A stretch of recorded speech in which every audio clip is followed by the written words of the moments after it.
तो लॉगरिथम की प्रॉपर्टीज आज भी हमने कुछ डिस्कस की हैं, कुछ एक दो प्रॉपर्टीज और भी बता देता हूँ। कुछ तो बड़ी पॉपुलर सी प्रॉपर्टीज हैं, जैसे ये है, देखें कि लॉग ए बेस और एक्सपोनेंट सेम हो तो इसकी वैल्यू हमेशा क्या होती है जी, 1 हो जाती है। This is the first property. Second property ये है, देखें इससे भी आप फेमिलियर हैं कि ए बी और इसकी पावर अगर सी है, ठीक है, तो प्रॉपर्टी क्या है जी, पावर को आप लॉग से पहले लिख सकते हैं। ठीक है, ये प्रॉपर्टी आपको पता है। अच्छा जी, नंबर थर्ड प्रॉपर्टी ये है कि लॉगरिथम में अगर दो नंबर मल्टीप्लाई हो रहे हैं तो हम इनको लिख सकते हैं लॉग ए प्लस लॉग बी, बेस जो भी हो। अगर मैं यहाँ बेस सी लिखता हूँ तो जाहिर है यहाँ भी बेस सी ही आएगी। ठीक है जी। फोर्थ प्रॉपर्टी क्या है इसकी, कि लॉगरिथम में अगर दो नंबर डिवाइड हो रहे हैं तो फिर इनका हम लिखेंगे लॉग ए माइनस लॉग बी, वो माइनस हो जाते हैं, लॉगरिथम की प्रॉपर्टी है हमारे पास। ठीक है जी। एक बड़ी इंपॉर्टेंट प्रॉपर्टी है जिसमें बड़े स्टूडेंट कंफ्यूज होते हैं, इसको हम कहते हैं चेंज ऑफ बेसिस। ये बहुत इंपॉर्टेंट प्रॉपर्टी है और बड़ी काम आती है, स्पेशली इंटीग्रेशन के अंदर बड़े क्वेश्चन आते हैं, डेरिवेटिव के बड़े क्वेश्चन आते हैं जिसमें चेंज ऑफ बेसिस जो है उसमें यूज होना होता है, अप्लाई होना होता है। देखिए क्या है change of basis. Change of basis ये है कि अगर आपके पास ये लिखा है लॉग ए बी, ठीक है, आप अपनी मर्जी का बेस रख सकते हैं। मैं चाहता हूं जी मैं ए की जगह बेस 5 कर दूं, 7 कर दूं, 2 कर दूं, 10 कर दूं, ई कर दूं, जो आपका दिल करे बेस रख सकते हैं। ठीक है, तो इसको हम यूं लिखेंगे लॉग सी, और नीचे भी आप वही बेस रखेंगे लॉग सी। तो ये जो बेस है ये डिनोमिनेटर में जाएगा और ये जो एक्सपोनेंट है ये न्यूमरेटर में रहेगा। ठीक है जी, इसको हम कहते हैं चेंज ऑफ बेसिस। मैं अब आपको इसके कुछ क्वेश्चन करके दिखाता हूं। देखें फॉर एग्जांपल आपके पास क्वेश्चन आ गया log 3 2।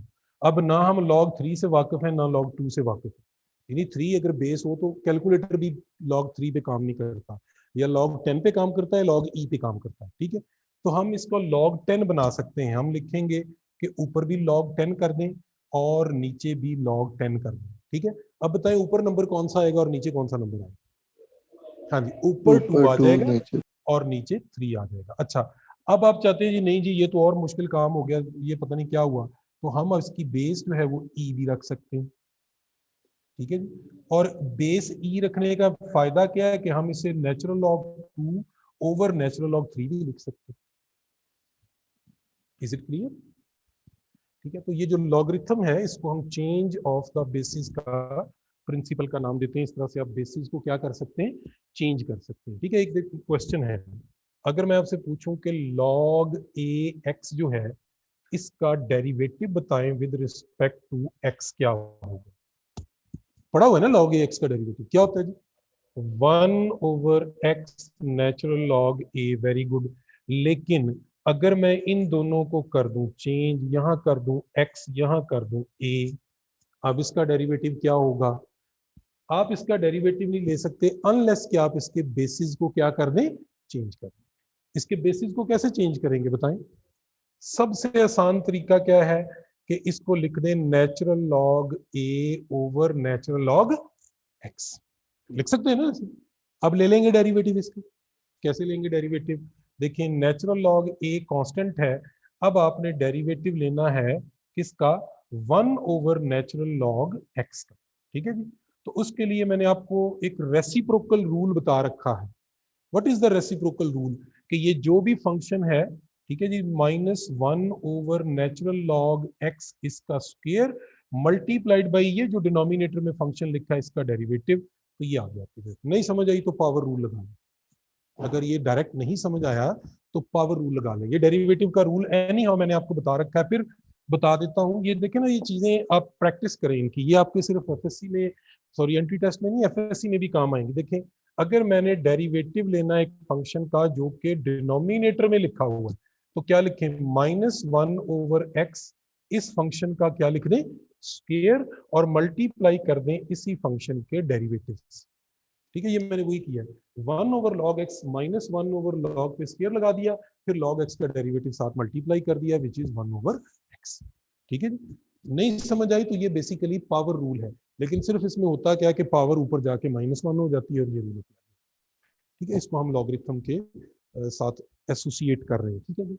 अच्छा जी, लॉगरिथम को अगर हम एक फंक्शन मान लें, ये देखिएगा अगर आप, उसकी बड़ी इंटरेस्टिंग प्रॉपर्टीज है।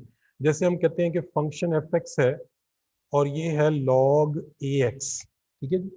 तो इसकी जो डोमेन है एक्स, ठीक है जी, this must be greater than 0। पहली बात, डोमेन इसकी नेगेटिव नहीं हो सकती, डोमेन इसकी नेगेटिव नहीं हो सकती। अच्छा, एक बात और याद रखें, सम टाइम हम साइन y एक्स इज किसके इक्वल है? F x. क्या कह रहे हैं जी? सर थोड़ा ब्लर हो गया, बता देंगे आपने क्या लिखा है? Sine x? नहीं साइन नहीं बेटा, लॉग ए एक्स लिखा है, it's not sine, log a x. चलो मैं बड़ा करके लिखता हूँ जी।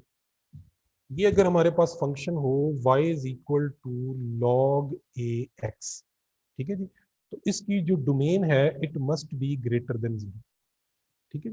अब इसके दो हिस्से हैं। पहला पार्ट, अगर आपकी डोमेन यानी x की वैल्यू आप लेते हैं 0 से लेकर 1 तक, ठीक है जी, तो जो आउटपुट आएगा यानी y, वो नेगेटिव होगा। ये इस फंक्शन की बात कर रहे हैं, लॉगरिथम की। यानी लॉगरिथम में आप यहाँ कोई ऐसा नंबर रखें जो 0 और 1 के दरमियान हो, 0.1, 0.2, 0.3, कोई भी रखेंगे ना, तो जो आउटपुट आएगी वो क्या होगी? नेगेटिव होगी, ठीक है। और अगर आप कोई वैल्यू ऐसी लें जो 1 से ग्रेटर है, तो जो आउटपुट आएगी वो पॉजिटिव होगी, ठीक है। और ये हम पहले ही बात कर चुके हैं, अगर x 1 हो तो आउटपुट क्या आएगी जी?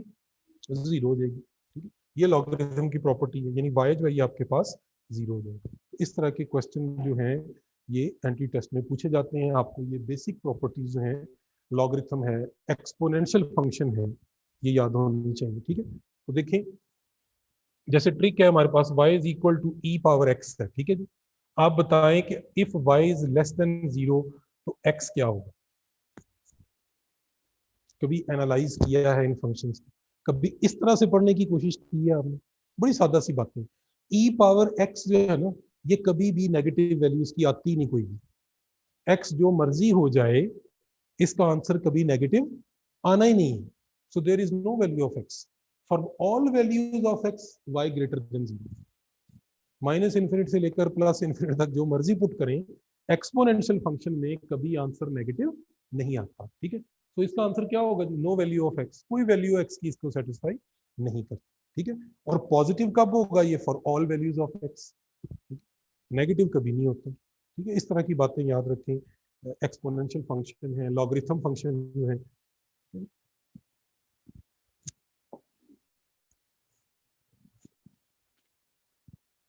जी, टेस्ट रिलेटेड कोई पॉइंट आपने पूछना तो पूछ लें जी।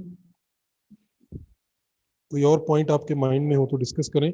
मेरे ज़हन में था कि आज सर हम आप, जो टेस्ट है वो कर सर लेंगे। एक क्वेश्चन था सर, उसकी टाइमिंग 4 दिन टेस्ट की उन्होंने बताई नहीं, किस होना है?